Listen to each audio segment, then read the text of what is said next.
I certainly do feel that in a democracy like ours, the opposition leaders could have been there. It would have been a nice thing. I was there more in my capacity as chair of the Foreign Affairs Committee of Parliament. It's a shame that that happened. A courtesy we extend to visiting heads of state and government to have a banquet for them. The President made a very gracious speech, and President Putin in turn was very warm in his reply.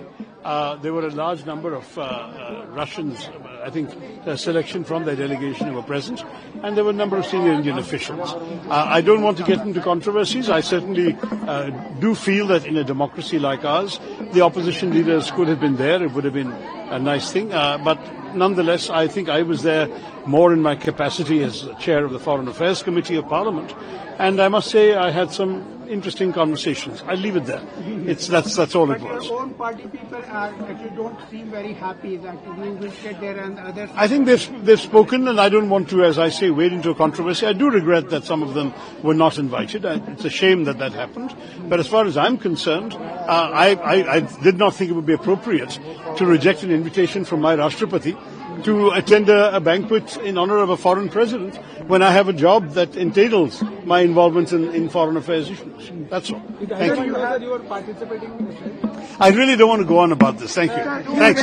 2 minutes are up. A very important private bill. Sir, you raised a very important private bill in Lok Sabha, that is marital rape. The country has debated a lot over it, yet why do you think that this should be debated? No, because the fact is that women are frankly victims of what is essentially violence. It has nothing to do with marital love, or it's often the infliction of assault. We've heard large numbers of cases of people who are living separately, husbands who have separated or even abandoned their wives, who can come back and rape them with impunity because the law means they cannot be punished. All of these things have been created as a result of a very old-fashioned patriarchal attitude, which we need to overcome in a modern society. I believe we do need to give women the right to be able to protect their own bodily autonomy, their own agency, to say no when they mean no. And certainly, in this particular case, it is merely a question of striking an exception from the law. Rape in our country is illegal, and rape is defined very strictly. The only exception written in the law is for husbands. Until a divorce takes place, they are still husbands and they can do what they like. That has to stop. That exception should be removed. And then, in a marriage, normally sex takes place out of love. It does not take place out of violence. Violence is what rape is about. It's not about love. Thank you. That's the final question that the Prime Minister gifted Srimad Bhagavad Gita to President Putin. And Mr. H.D. Kumaraswamy, who is a former Union Minister, he recommended that this should be added in the educational curriculum. But here in our Chief Minister calls it a Manuvad. How would you react? Because I have heard a lot of time talking about... No. When I published the great Indian novel in 1989, which was a satirical retelling of the Mahabharata, I already made the point that because we're studying in English medium doesn't mean we should not know our epics.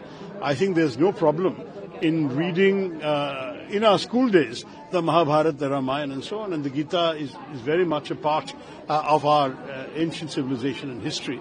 To give it in Russian means conveying to another culture some of the essential lessons that we have learned from our civilizational heritage and spiritual heritage. I see absolutely nothing wrong in that.